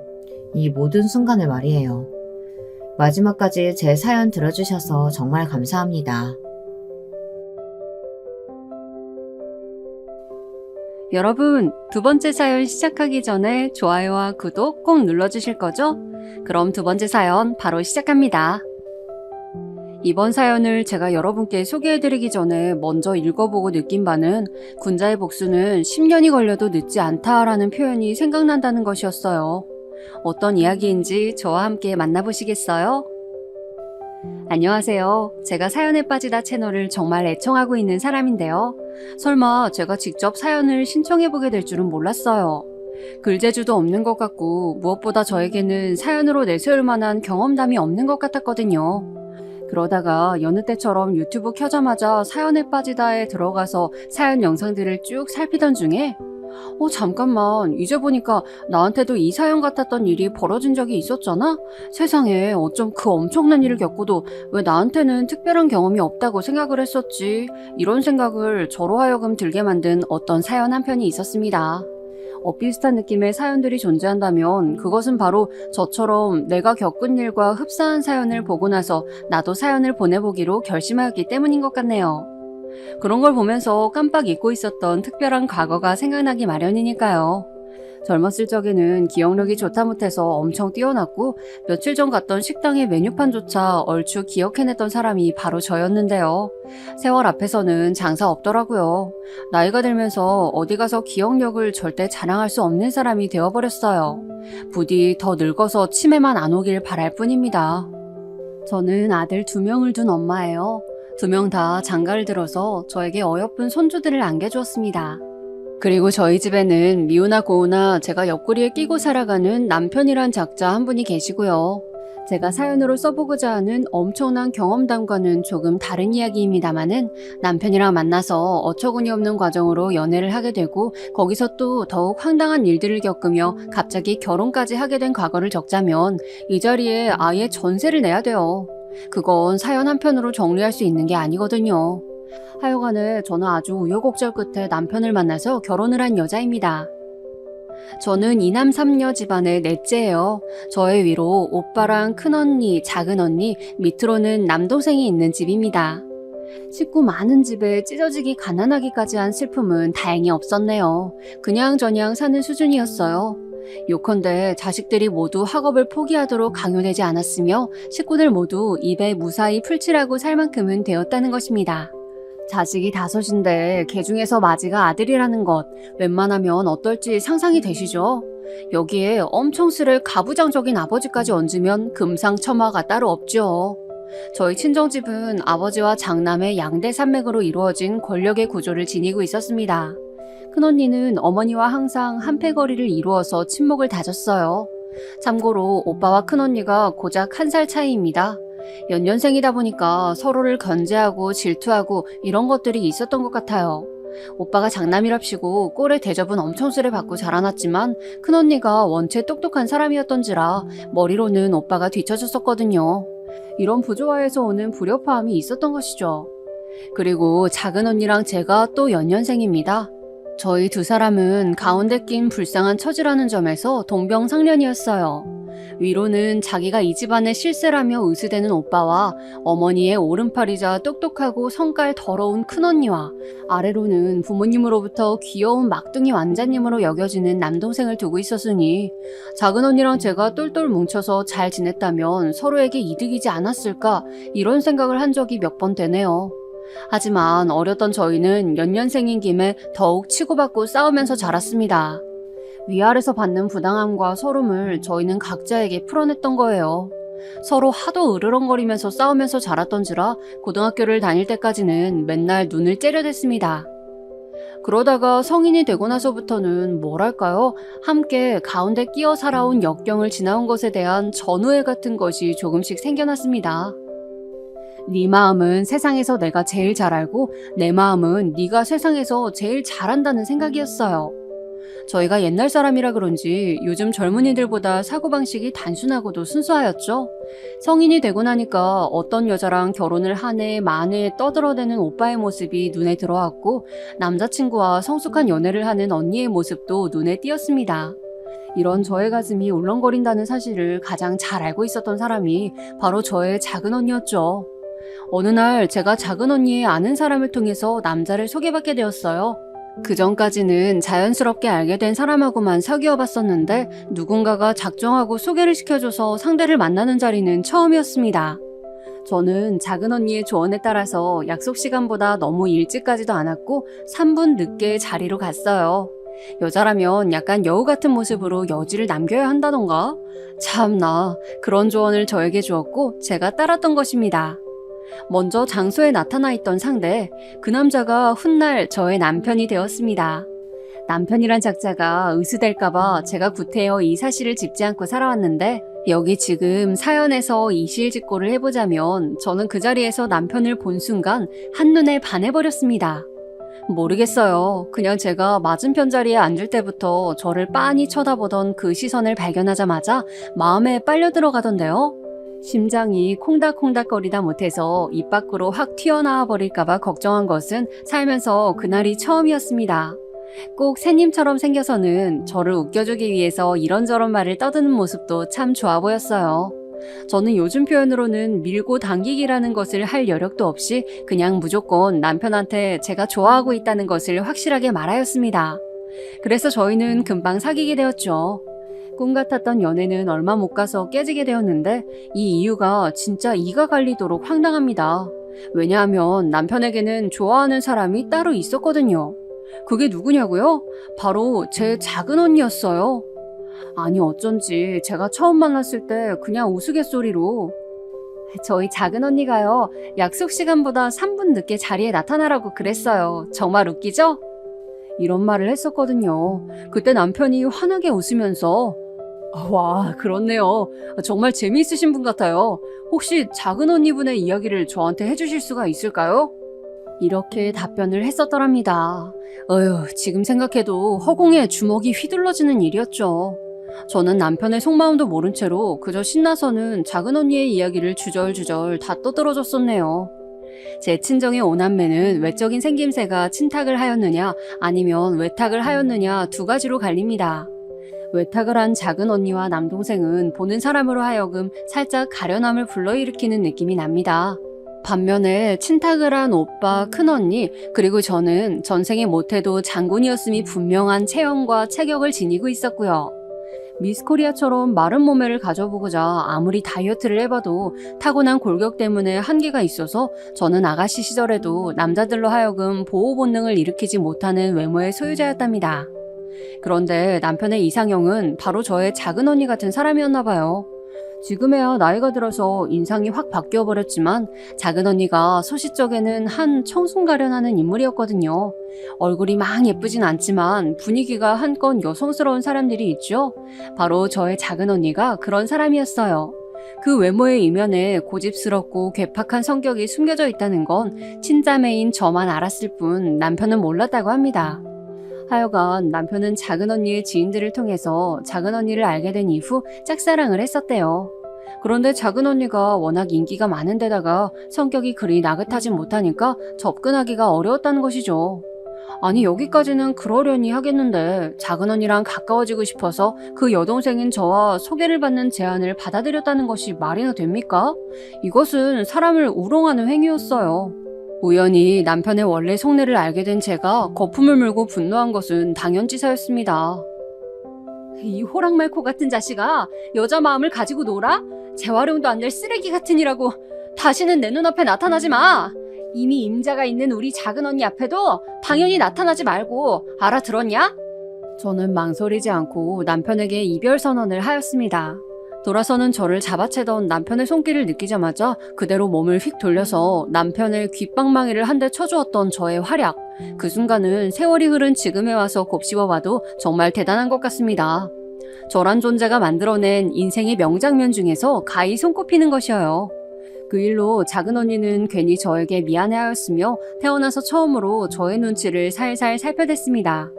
사실 작은 언니가 잘못한 부분은 없었으나 저한테 미안해서 설설기는 그 모습이 재미있었기에 저는 일부러 잔뜩 화가 난 척을 하며 지냈었죠. 남편 같은 나쁜 자식하고 다시 만나서 결혼까지 한 저란 사람이 가장 웃긴 거 아니냐고 따지신다면 제가 변명할 말이 참 없습니다. 그런데 그런 말이 있잖아요. 제 작은 아들이 그 언젠가 했던 말인데 요즘 애들 사이에서는 먼저 좋아한 사람이 진 거다라는 표현이 있나 봅니다. 바로 그 말대로 저는 남편에게 먼저 홀딱 빠졌었던 사람이었기 때문에 도저히 감정의 갈무리가 쉽지 않았어요. 저랑 사귀는 그 짧은 기간 동안 혹시 저를 좋아하게 된 것은 아니었을까? 아직도 작은 언니를 설마 좋아하는 것은 아니겠지? 이런 생각들로 정말 괴로웠습니다. 그런데 남편을 결혼식장에서 제외하게 되었으니 제 마음이 어땠겠나요? 다름이 아니라 저의 친오빠 결혼식장에 남편이 하객으로 등장을 하였습니다. 오빠의 친한 친구랑 아는 사람이 남편의 친구들 중 한 명과 겹쳤었다고 하네요. 아무리 그래도 결혼식장에 올 정도의 가까움은 결코 아니었건만 등장을 했던 것입니다. 사람들로 복잡거리는 그 결혼식장에서 작은 언니가 분통을 터뜨렸어요. 사람이 왜 이렇게 질척거려요? 나는 그쪽에게 관심이 없다고요. 내 동생한테 상처를 주었으면 이만 됐지. 왜 이런 식으로 나타나서 뻔뻔스럽게 구는 건가요? 여기가 어디라고 왔어요? 이런다고 내가 그쪽한테 관심이라도 줄 것 같았나요?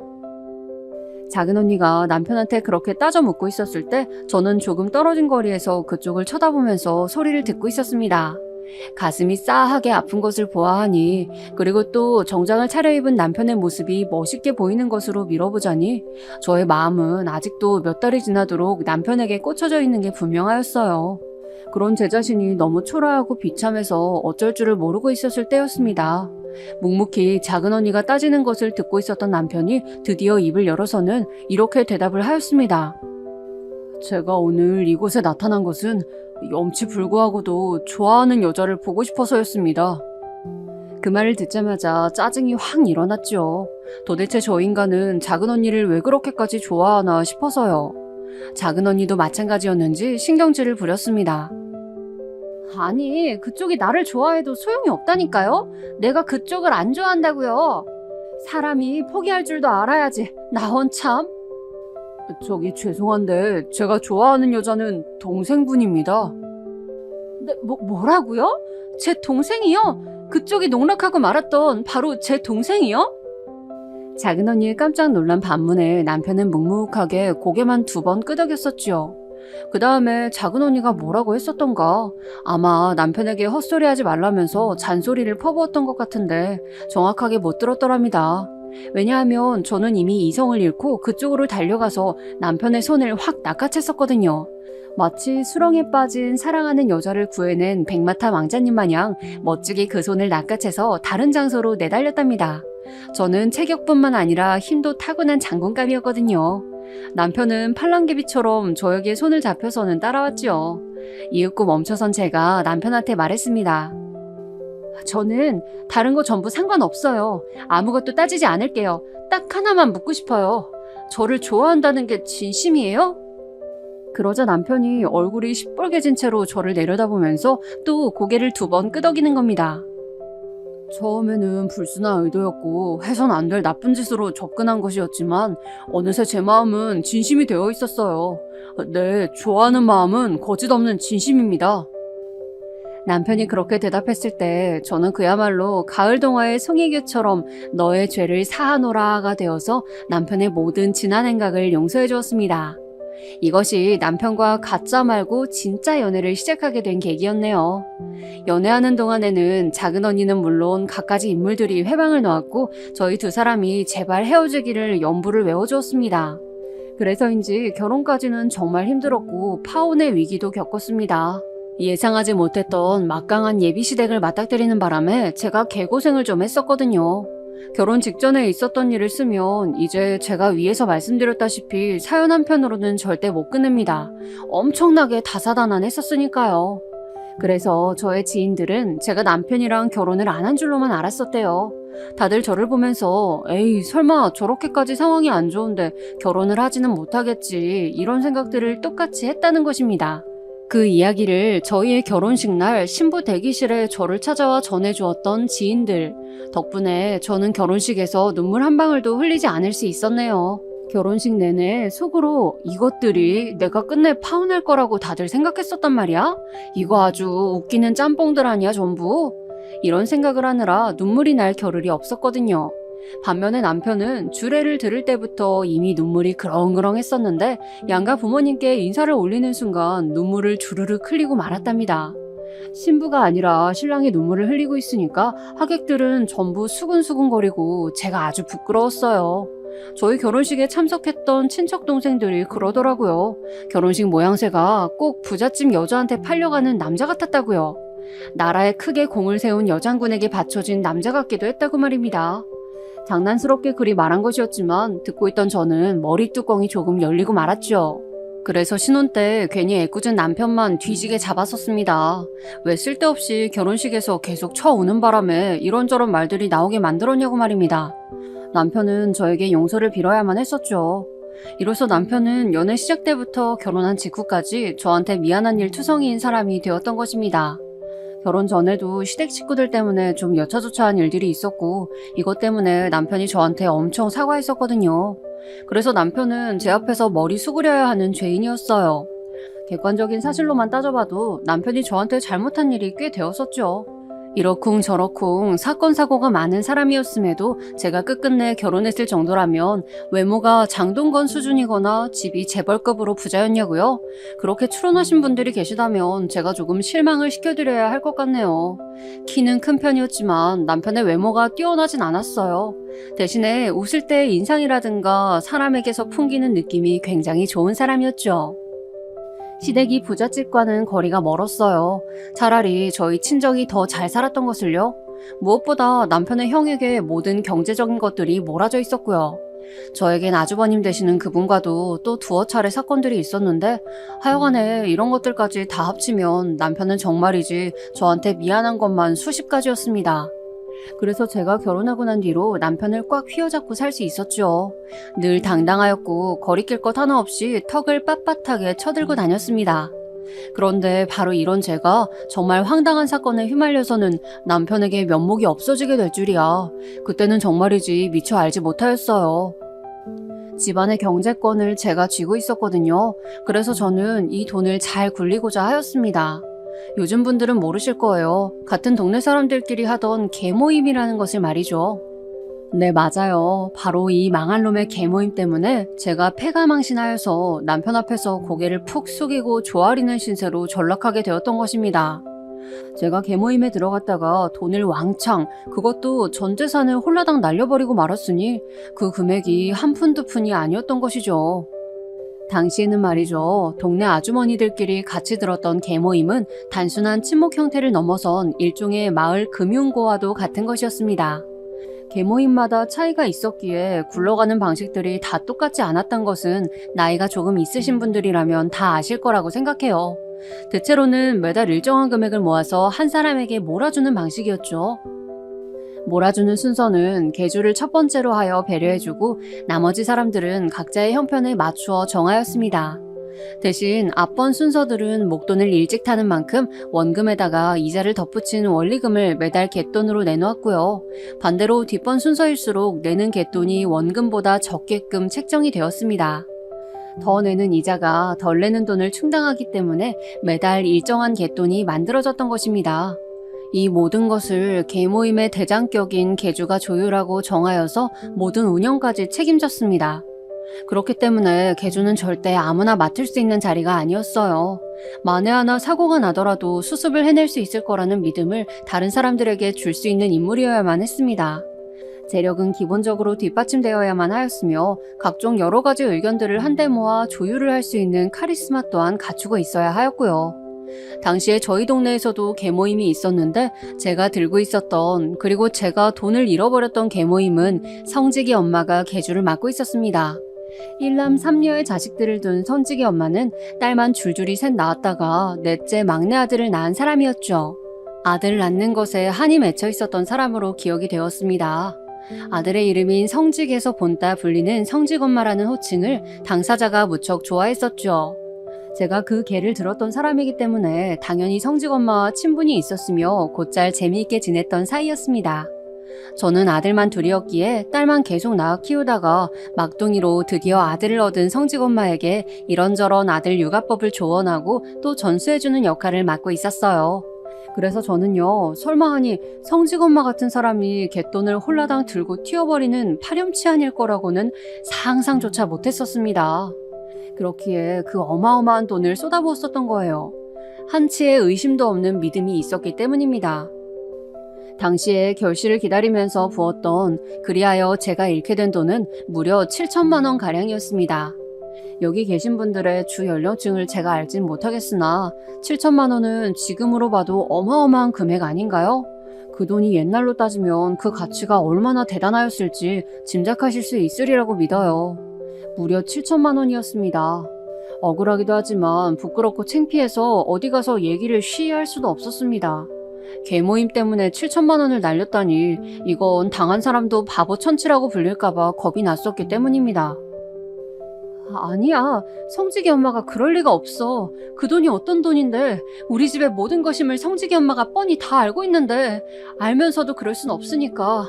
사람이면 감히 그래선 안 되니까 분명 오해가 있었을 거야. 무슨 피치 못할 사정이 있어서 잠시 사라진 것뿐이고 조금만 기다려보면 따로 연락이 오겠지. 아니면 본인이 모습을 금방 드러낼 수도 있고. 그래, 그럴 거니까 일단은 믿고 기다려보자. 성직이 엄마와 지내면서 쌓아왔던 우정 때문에 저는 두 눈이 진실로 가리워져 있었습니다. 갯돈을 모두 가지고 튀어버린 성직이 엄마 때문에 동네에서 곡소리가 끊이질 않았고 온 동네가 흉흉한 분위기를 풍겨댔음에도 저는 아닐 거야, 설마 이게 진짜겠어? 라는 멍청이 같은 미련을 버리지 못했었네요. 인간 불신에 빠지고 싶은 것만은 피하고 싶었던 저의 마지막 발악이었나 봅니다. 어떻게 계모임에 그런 돈을 다 갖다가 부어버릴 수가 있어? 그게 말이나 되는 짓이야? 여보, 우리 앞으로 어떻게 살라고 그런 짓을 해버렸어? 왜 그렇게 무모했던 거야? 이 사람아, 왜 그렇게 위험한 짓을 해버렸냐고. 진상을 알게 된 남편은 가슴을 치며 답답함과 억울함을 호소하였습니다. 저는 그런 남편의 앞에서 남편을 만난 이후 처음으로 고개를 푹 숙인 채 잘못을 빌며 미안하다는 말만 반복하였습니다. 예전에는 그토록 성행하였던 동네 계모임이라는 것이 언제부턴가 싹 다 자취를 감춰버린 이유가 뭐였겠나요? 그것이 정말로 괜찮은 것이었다면 아직까지 많이 남아있었겠죠. 그러나 제가 피해를 입게 된 이후의 시점부터 신문에는 계모임의 계주가 야반도주를 하였다는 사건이 심심치 않게 실려댔습니다. 갯돈을 모조리 챙겨서 계주의 가족이 동네를 저버리고 몰래 떠나는 사건들이 그렇게나 많이 일어났던 것이죠. 돈 앞에서는 의리고 뭐고 없는 모양이었어요. 동계산 문제로 계모임 안에서도 사건 사고가 점차 많아졌고 그러다 보니까 종국에는 아예 사회 문제로 대두되었으며 없어져야 마땅할 쓸모없는 풍습이 바로 계모임이라는 인식이 자리 잡게 되었습니다. 바야흐로 계모임의 몰락이었죠. 차라리 제가 피해를 입기 전에 이런 사건 소식들을 접하였다면 제가 의심을 해보았을 것인데 그 외에 보이스피싱이라는 사기도 그렇잖아요. 이것이 하도 성행하여서 전 국민적으로 경각심을 갖게 되었지만 그렇게 되기 전까지는 보이스피싱이라는 것 자체를 몰라서 설마 이런 사기 수법도 있겠어 라는 생각으로 사기를 당하신 피해자분들이 많았죠. 잔인하고도 치졸한 사기 수법이 수면 위로 드러나기 전에 피해를 입은 사람들은 더 큰 타격을 입었습니다. 개모임에서 돈을 잃은 저도 바로 그러하였습니다. 그 엄청난 돈을 날리는 바람에 저희 집은 금방 이사를 가야만 했었고요. 저희 부부랑 두 아들까지 네 식구가 시댁에서 신세를 져야만 했습니다. 횟수로 6년을 그렇게 지냈었네요. 결혼해서 바로 살림 차린 후로 아이들 낳고 그렇게 살다가 상황 때문에 어쩔 수 없이 시부모님 댁에서 얹혀 살게 된다면 그 며느리의 심정이 어땠을지 여러분은 상상이 가시나요? 가시밭길도 그런 가시밭길이 없었고요. 시부모님 앞에서는 모든 것이 가시방석 위에 앉아있는 기분이었습니다. 더군다나 저의 어리석은 불찰로 인해서 돈을 모두 탕진하여 벌어진 일이었으니 저는 입이 10개라도 할 말이 없는 입장이었어요. 저는 죄책감 그리고 그런 어리석음으로 거액을 잃어버린 제 자신에 대한 분노, 혐오감 때문에 아주 심정이 말도 못할 만큼 복잡하였습니다.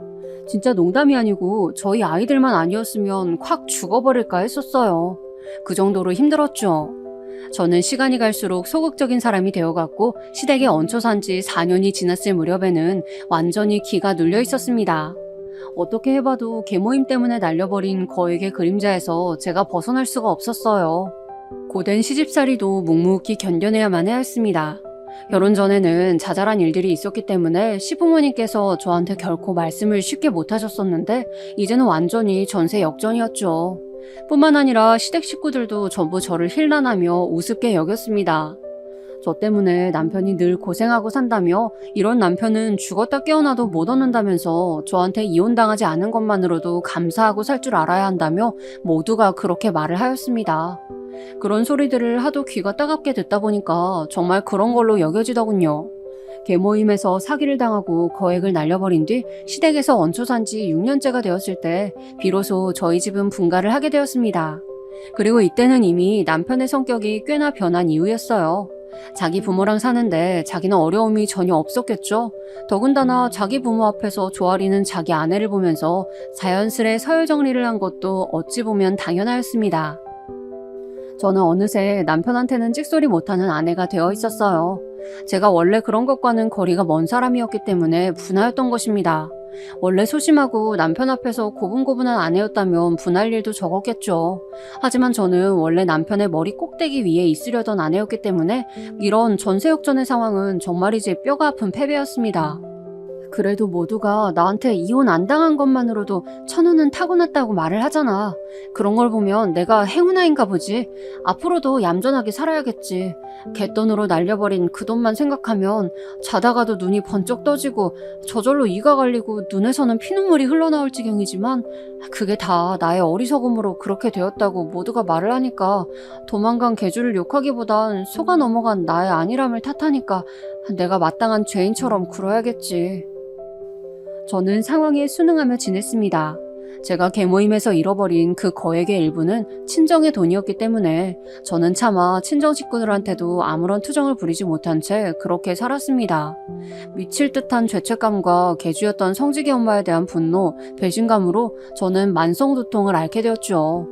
제가 적은 저의 사연이니까 지금 또 솔직하게 적어보자면 그나마 남편이 제가 진실로 좋아했던 사람이었고 사랑이라는 설렘 감정을 담았던 사람이었기에 망정이었습니다. 그렇지 않았다면 저는 모든 염치 불구하고서라도 이혼을 했을 거예요. 제가 첫눈에 반했던 남자였기 때문에 버티고 참고 인내하고 스스로를 탓하면서 참았던 것입니다. 그런데 이런 얘기를 남편한테 하면 이 사람은 꼭 고맙다거나 이런 말 대신에 어깨를 무척 으쓱거리면서 잘난 체를 하기 때문에 하지를 못합니다. 사연을 통해서 적으니까 속이 제법 시원하네요. 그리고 또 제가 사랑하는 두 아들 녀석이 있어서 그 우울한 터널을 지나올 수 있었습니다. 자기 엄마가 그렇게나 큰 돈을 계모임이라는 것에서 사기를 당해 날려버리고 할아버지 할머니한테 맨날 꾸중이나 당하면서 사는 모습을 봐왔다면 아이들로서는 우리 엄마에게는 함부로 해도 되는 사람이네 이렇게 못된 생각을 했을 법도 합니다. 왜냐하면 아이들은 아직 세상의 때가 묻지 않았을 상태일 때는 순수하기 때문에 악한 생각을 품는 것도 그만큼 쉽기 때문이죠. 남편조차 자기 부모한테 휩쓸려가서 그쪽에 동조를 하였건만 우리 기특한 아들 녀석들은 그러지 않았습니다. 되려 우리 엄마는 우리가 지켜줘야겠다 이런 생각들을 했었다네요. 정말 낳고 키우는 보람이 있는 녀석들이죠. 제 아들들을 보면서 저는 밥을 안 먹어도 보기만 해도 배가 부르다는 표현이 무엇인지 제대로 실감했었네요. 지금도 물론 제 눈에는 예쁩니다만 장가들기 전에는 더 예뻤어요. 둘 다 부드러운 얼굴에 인상 같은 건 자기 아빠를 닮았는데 골격이라든지 이런 건 전생에 장군이었을 것 같은 자기 엄마를 닮아서 아주 멋있습니다. 계모임 사건 이후로 저는 남편 앞에서는 물론이고 시댁 친정에서도 죄인이 되었기 때문에 가슴앓이를 아주 오래 하였지만 쑥쑥 커가면서 늘 자기 엄마한테 효도를 하고자 하는 아들들을 보면서 점차 마음의 회복을 이루어갔습니다. 반드시 자기들이 성공을 하여서 엄마 아빠를 호강시켜드리겠다는 아들들 말만 들어도 고마웠죠.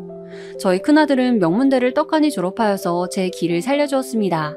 그 후로 취직을 했었다가 적성에 안 맞았는지 1년을 버티고 퇴사를 하였어요. 그래도 어디 가서 경력으로 쓰려면 1년 이상은 되어야 하기 때문에 참고 버텼다는 큰아들의 이야기를 들으면서 제가 얼마나 눈물을 훔쳤는지 모릅니다. 다 커버린 어른인 거 머리로는 아는데 왜 이렇게 물가에 내어놓은 아이를 보는 것 마냥 저의 마음은 얼마나 조마조마했었는지 큰아들이 얼른 어디에라도 정착하기를 바랐어요. 하지만 큰아들은 회사 생활이 본인의 적성에 맞지 않는다는 것을 알아차리고는 다른 일을 하겠다고 하였습니다. 그러면서 호주로 훌쩍 여행을 떠났고 그곳에서 1년가량을 있었어요. 한국에 들어와서는 대뜸 자기 사업을 준비하였습니다. 그 준비 자금을 벌기 위해서 열심히 돈을 벌더니 이제 작게 사업을 시작하기까지 하였죠. 그 과정들을 보면서 저랑 남편은 가슴을 졸일 때가 많았고 큰아들이 내심 안정적인 직장에 종사하기를 원하였지만 자식이 원하는 길을 막으면 안 될 것 같아서 묵묵히 지켜봐 주었습니다. 자기가 진정으로 하고 싶은 방향을 찾는 것만으로도 박수를 쳐주고 싶었어요. 자기 형이 그러고 있을 때 저희 작은 아들은 무려 결혼을 하겠다시고 저희 부부에게 선언을 해왔습니다. 그 여자랑 만난 지 2년이 다 되어가고 있었는데 이제 슬슬 결혼을 해야겠다고 하는 겁니다. 네 친구들 중에 결혼한 애는 딱 한 명밖에 없지 않아? 네가 지금 결혼하기에는 조금 이른 나이인데 여자친구가 바빠서 실질적으로 자주 만난 기간은 2년이 아니라 1년 정도밖에 안 된다면서. 그럼에도 결혼을 서두르겠다는 이유가 뭐야? 게다가 네가 그쪽에다가 밀어붙여서 결혼을 진행하는 거라고? 대체 네가 뭐가 부족하고 네가 뭐가 안달이 나서 그래? 제가 너무 당혹스러워서 작은 아들을 앉혀놓고 이런저런 말들을 해주면서 결혼은 심사숙고해야 한다고 확실하게 못을 박았습니다. 그랬더니 글쎄 작은 아들이 털어놓기를 그 여자친구가 저한테는 자기보다 2살 연상이라고 전에 말을 했었는데 그게 아니라 4살 연상이라고 하는 겁니다. 저를 속였던 것이죠. 4살 연상의 여자랑 결혼을 서두르다니 그 여자 나이로는 지금이 결혼하기 좋을 때라서 저희 아들이 맞춰주려는 것인가 이런 생각이 들었어요. 그러자 저희 작은 아들이 더욱 아깝게 느껴졌습니다. 제 그런 기색을 읽은 것인지 작은 아들이 싱글벙글한 표정으로 저한테 이렇게 말해주었어요. 엄마, 내가 지금까지 이걸 안 밝혔는데 내 여자친구 직업이 의사야, 의사. 뭐라고? 의사? 너 그게 정말이야? 그래 엄마, 내가 왜 이런 걸로 거짓말을 하겠어? 의사라서 앞날이 창창하다고. 그러니까 차라리 내가 빨리 결혼해버릴래. 앞으로 다른 남자들이 채가면 어떡해. 저는 저도 모르게 작은 아들의 말에 수긍하면서 고개를 끄덕여버렸습니다. 이가 빡빡 깔리는 계모인 사기 사건 이후로 저는 속물적인 사람이 되었던 것인지 한창 공부에 열중하고 있었던 아들들의 학창 시절에 저는 집안에 사자가 들어왔으면 좋겠다는 말을 종종 했었습니다. 너희들이 사자 직업 못 가질 것 같으면 여자를 그런 여자로 만날 수 있도록 잘난 남자가 되면 돼. 알았어? 엄마도 사자 며느리 좀 가져보자. 그렇게 얘기했던 것을 작은 아들은 왜 그리 마음에 담아두었던 것일까요? 솔직히 작은 아들이 저의 그 이야기를 마음 깊숙이 간직하고 있었을 줄은 상상도 못했었어요. 아무튼 결혼을 하고 싶다고 하길래 그 상대 아가씨의 얼굴이나 직접 보자고 그랬었습니다. 며칠 뒤에 작은 아들의 여자친구가 인사를 왔어요. 그 아가씨 첫인상은 그냥 전체적으로 수수한데 눈빛에 묘한 도끼가 보인다는 것 정도였습니다. 의사가 되려면 공부를 엄청 했었을 테니 눈빛이 흐리멍텅하면 그게 더 이상한 것이었겠죠. 저는 그리 생각하고 넘겼는데 첫 대면 이후로 몇 주 뒤에 같이 카페를 갈 일이 있었어요. 결혼을 진행하는 게 사실이 되었으므로 더욱 친분을 쌓으면 좋겠다는 생각이었죠. 커피랑 빵을 먹다가 뭔가 더 먹고 싶어서 음료랑 케이크를 추가로 시켰어요. 주문한 것이 나왔다고 벨이 울리길래 바깥 자리에 앉아 있었던 제가 냉큼 일어났죠. 그랬더니 그 아가씨가 금세 저를 따라왔습니다. 같이 음료랑 케이크를 받으러 가자면서 말이죠. 저는 그래서 속으로 도리를 안 해 이런 생각만 하고 있었어요. 그런데 다음 순간 저의 귀에 들려온 목소리. 저번에도 뵙고 느꼈지만 어머님께서 전적으로 아버님께 맞춰주시고 사시는 것 같아요. 뭐랄까 하나부터 열까지 다 수발을 들어주시는 느낌? 그렇게 느꼈어? 나는 그런 거 잘 모르고 안 따지고 살았는데 그렇게 보일 수도 있겠구나. 어머님, 의사 며느리 얻게 되셨으니까 앞으로는 제 수발도 들어주실 거죠? 옛날부터 의사 며느리 드리는 걸 엄청 원하셨다고 들었어요. 그러니까 저한테도 잘해주실 거라고 믿어요. 기대할게요. 사람 말이 아다르고 어다르다는데 왜 그런 줄을 그 순간에야 진정 깨달았습니다. 수발을 들라뇨. 말하는 뻔세 한번 싸가지가 없었어요. 그런데 저는 정말 나약한 사람이고 또 자식한테 눈이 먼 엄마였나 봅니다. 기분이 팍 상했음에도 불구하고 저 하나만 참으면 상황이 아무것도 아닌 채 넘어갈 수 있다는 사실에 그냥 참고 넘겼어요. 자리로 돌아가니까 웃으면서 반겨주는 작은 아들의 모습을 보자 더욱 그럴 수밖에 없었죠. 설마 제가 결혼하고 나서 나한테 기어오르는 며느리가 되진 않겠지? 의사라서 자기 일만으로도 충분히 바쁜 것 같던데 나한테 기어오를 시간이나 있겠어? 그래, 그럴 거야. 그러니까 지금 이건 순전히 나의 기우일 뿐이야. 상견례가 얼마 안 남았으니까 그때 집안 사람들이 어떤 인물인지 보고 나서 생각을 정리해도 늦지 않아. 저는 떨리는 마음으로 제 예비 며느리의 집안, 그러니까 제 예비 사돈댁을 볼 수 있는 상견례 날만을 기다렸습니다. 작은 아들은 저희 식구들에게 자기 연애 이야기를 거의 안 하면서 지냈기 때문에 결혼하고 싶다고 의사를 밝혀오기 전까지는 저는 작은 아들이 만나는 여자친구가 어떤 사람인지조차 몰랐어요. 사진만 언뜻 봐서 생김새를 알고 있는 게 다였죠. 그러니 그 집안 사람들에 대한 정보는 한 개도 가지고 있지 않았습니다. 아는 거라곤 딸을 의사로 키워냈다는 것 정도였을까요? 그리고 바야흐로 상견례 날이 되었고 저희 집에선 저랑 남편, 큰아들이랑 작은아들 이렇게 4식구가 참석하였으며 상대 집안에서는 예비 사돈부부와 예비 며느리 그리고 이미 결혼을 했다는 예비 며느리의 친언니가 참석을 하였습니다. 예비 며느리한테는 언니가 2, 남동생이 하나 있다고 하여서 총 4남매였지만 상견례이니만큼 머릿수를 맞추기 위해서 형제 중에서는 예비 며느리의 큰언니만 나왔더군요. 뭐 그런가 보다 하고서는 대략 인사를 사이좋게 나누면서 각자의 자리에 앉을 때였습니다. 좀 아까도 나를 빤히 쳐다보지 않았었나? 안싸돈 되실 분이 나를 왜 저렇게 쳐다본담? 어라? 그래놓고서는 시선이 딱 마주칠 것 같으니까 바로 고개를 돌려버리네. 이건 또 무슨 상황이야? 저는 예비 며느리의 모친인 저의 예비 안싸돈을 보면서 그런 느낌을 받았습니다. 이윽고 자리에 앉아서 그 예비 안싸돈의 고개 숙인 모습을 쳐다봤다가 바깥 사돈 쪽을 무심코 바라봤죠. 그리고 그 순간에 제가 엄청난 깨달음을 얻고서는 짧게 비명을 질렀습니다. 왜냐하면 예비 사돈 부부의 얼굴이 무척 낯이 익다는 것을 알아차렸기 때문이었어요. 20여 년의 세월이 흘렀음에도 말입니다. 결코 잊을 수 없는 얼굴들이었죠. 아니 세상에, 이게 무슨 일이야? 성직이 엄마? 성직이 엄마! 당신 맞지? 제가 순간적으로 이성을 잃고 소리를 지르자 아들들이 깜짝 놀라며 저한테 왜 그러시냐고 물었습니다. 예비 며느리도 놀라가지고 가슴에 손을 얹고서는 동그래진 눈으로 저를 바라보고 있었고요. 하지만 그 당사자들 예비 사돈부부 2명은 안색이 곧장 파리해졌습니다. 바로 그 다음 순간에 저는 고개를 슬쩍 들던 예비 안싸돈, 아니 성직이 엄마와 눈이 마주쳤죠. 그러자 제 옆에서 남편이 놀란 신음을 토해냈습니다. 남편 또한 성직이 엄마를 알아본 것이었어요. 갑자기 왜 그러세요? 저희 엄마를 개인적으로 알고 계신가요? 그때 이미 시집을 갔다던 예비 며느리의 언니가 작은 목소리로 물었습니다. 단순히 제가 자기 모친을 아는 사람이라고만 생각을 했었나 보더라고요. 그래서 제가 피식 웃으면서 답을 해주었습니다. 당연히 알다 마다요. 와, 이럴 수가 있나? 길을 쓰고 찾아보려고 할 땐 안 보이더니 이런 식으로 만나게 되네. 이래서 사람은 죄 짓고는 못 산다고는 하는 건가 봐. 안 그래요, 성직이 엄마? 이 사기꾼아!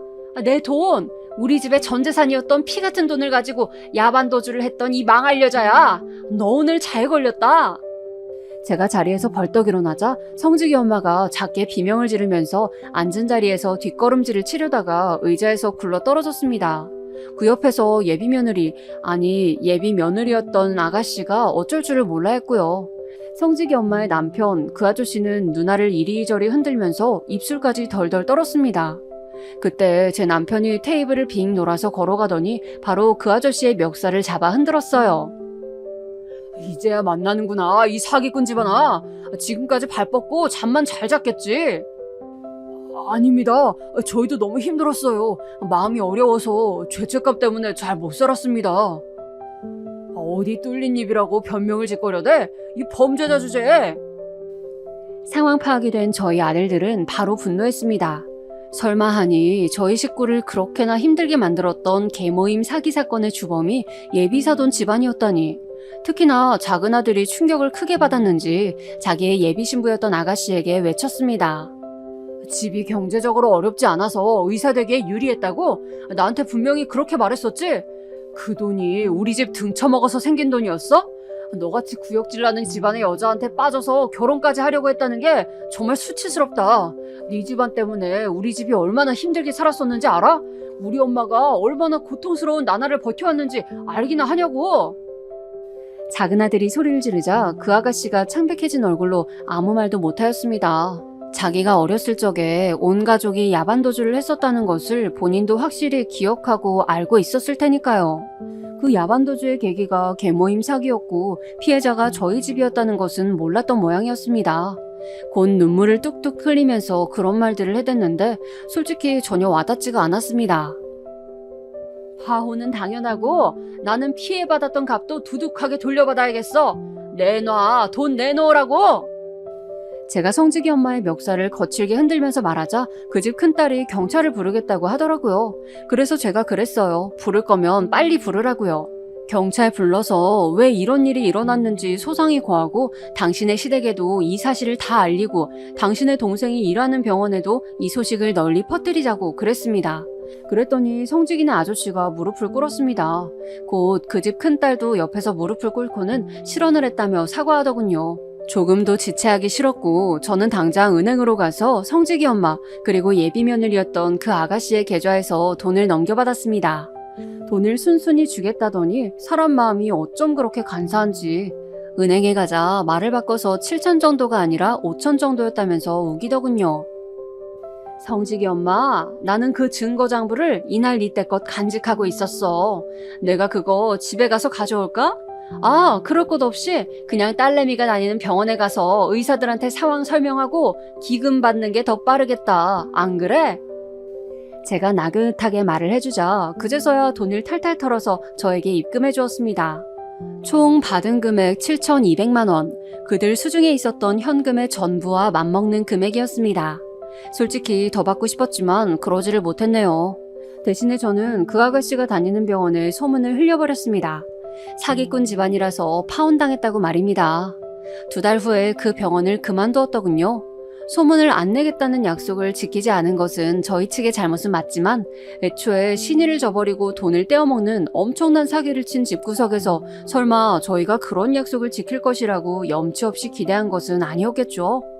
작은 아들은 자기 지인들에게 전부 다 소문을 내서 성직이네 집안의 자랑이었던 의사 딸의 앞길을 그 후로도 제대로 막아버렸답니다.